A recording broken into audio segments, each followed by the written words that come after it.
Ladies, gentlemen, and beyond, how are you guys doing today? My name is Anima, and today I'd like to tell you a story. Oftentimes I'll do this kind of thing at the end of a particularly small and particularly gay game. Well, rest assured, folks, today is a particularly gay kind of day. Now, I'm going to talk to you about a phenomenon called being the only gay in the village. I know it was that joke and Little Britain, shut up, but it's kind of a real thing. Essentially, this boils down to thinking you are the only gay LGBT ABCD person in your area or in your village, and especially when you're younger, or if you're in a particularly insular kind of community or situation, that can feel like you're the only gay in your whole life. And that can be a bit limiting, frustrating, sexually frustrating. Help me! I'm just gonna say gay because it's what applies to me. But rest assured, guys, don't worry. Don't worry, everyone. Don't feel left out. I still love you.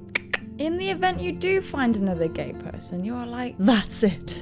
That's the one. That's the one for me. And you could be a completely off match. They could like red and you could like blue. And that is generally the basis of most wars. You might just be an ill fit, but that doesn't matter because they're gay! Before I truly begin, I would like to say that this only gay in the village thing, it doesn't last your whole life and it's transient, especially if you're young and you've lived in the same place for all of your life. When you go to college, or if you get a different job or something like that, your world will open up and there will be more people like you around you, I promise. I went to uni somewhere very close to where I lived and it was crawling with gays. I had no idea there was so many gays. Eventually, the world will just open up to you and you'll find the gays kind of oozing out of the walls. Eventually, you'll look under your coffee table and you'll be like, that's where I left that lesbian. My first girlfriend was when I was 15, and it was definitely a result of feeling like the only gay in the village. She wasn't even in my village, she was in the next town. I had to take a train to go and see her. The first time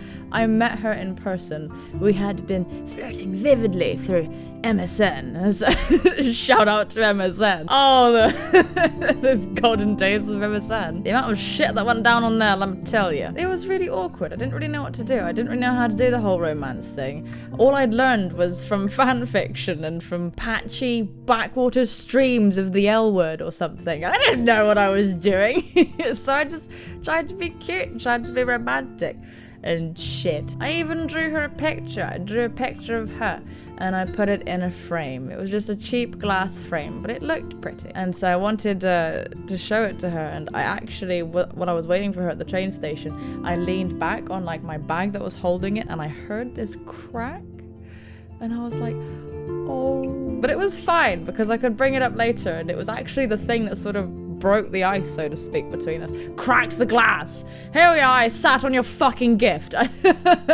Let's bang. Oh, this is so weird to remember. Anyway, this girl is bisexual, and so was I at the time. Funny.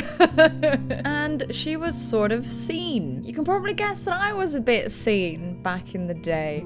But it was super trendy for sort of scene and emo kids to like pretend to be bisexual for attention. Now, shush, I'm not hating, I'm really not. But it was trendy when we were teenagers for people, like girls, to make out with each other and stuff. And I don't know, it was a strange time. It really was a strange time. Oh.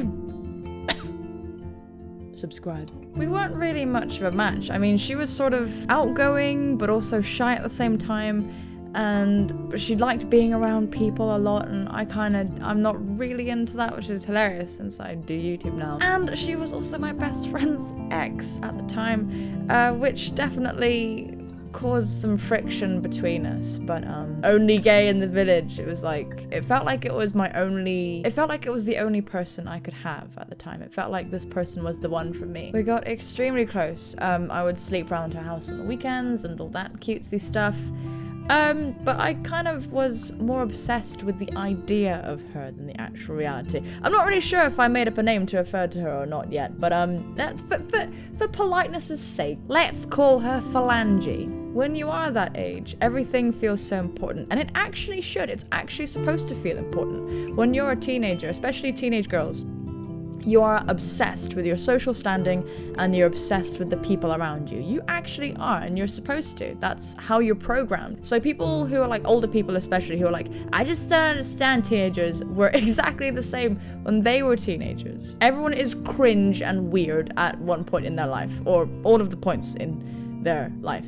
Not mentioning any names. We broke up after like a month. Yeah, but I wish it ended there. No, we ended up staying in that annoying middling territory for much of my formative teenage years, which is very, very upsetting. And because of thinking I was the only gay in the village, and she was the only other gay in the village, I was perpetually interested in her. She liked my attention. She liked me doing things for her. She liked me making stuff. She liked me remembering things.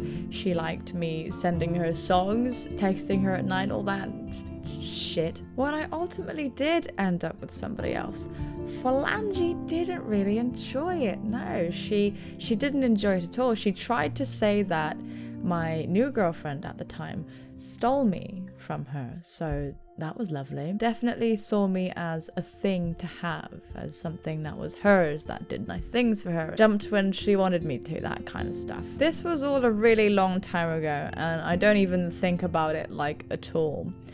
But in terms of being gay, or in terms of, you know, feeling like you're the only person of a certain description, of a certain type, I thought maybe sharing this might be helpful for you.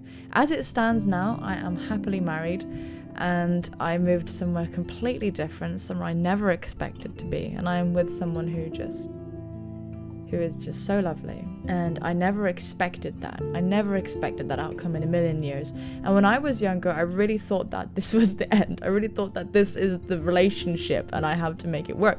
And I was even speaking to my partner about this before. And what she said about other gay people, or she wasn't even gay because my wife is just so fucking seductive, she just converts people. Damn! I'm actually straight. Actually, no, that was someone else. The actual gay that my wife was with when she was younger, in her mind, she thought, this person is for me. And I found that very interesting because ultimately, that's kind of what I thought. Maybe not as clear as that because I'm just not as much of a self-aware badass as she is. But I certainly thought, this one is for me. Regardless of how ill-fitting it was, regardless of how much time I have left in my life, touch wood. Bottom line is, if you're the only gay in the village right now, you most certainly won't be in the future. And while I fully believe one should experiment and fall in love and get crushes and blah blah blah, all that good stuff, you definitely shouldn't set yourself up for disappointment. Or let yourself get strung along because you think that's the be-all and end-all. Anyway, like I said, this was a really long time ago and doesn't really matter, but I hope that it helped you guys to listen to. I hope that if there's anybody in the situation, be you the age I was, or be you older and still in a sort of insular position, or still feeling like you are the only person who understands, there will come a time where that won't be the case. I encourage you to reach out to other people, be it through events, stuff happening in your area, or through the internet. Anyway, it's been a while since I've done one of these, so it felt a bit rusty and weird, but I hope you enjoyed it. If it didn't apply to you, I hope that you at least found it entertaining, and if it does apply to you, I hope it helps. Let me know if you'd like more of these. If you did enjoy this video, then be sure to do some filthy things to that like button. Share this with your friends, share it with your mum, and get her to return my calls, but absolutely most importantly, take care of yourselves, and I will see you soon, my friends. Bye-bye. If I were a dog, I would pee on you. You know it's New Year's Eve, right? Well, yeah. Are you sure you want to spend it in our apartment by yourself? You fucking bitch! You dumb bitch! Ivy's got problems. Intense stare at Ivy's outburst. Whoa, girl, calm your flowery tits.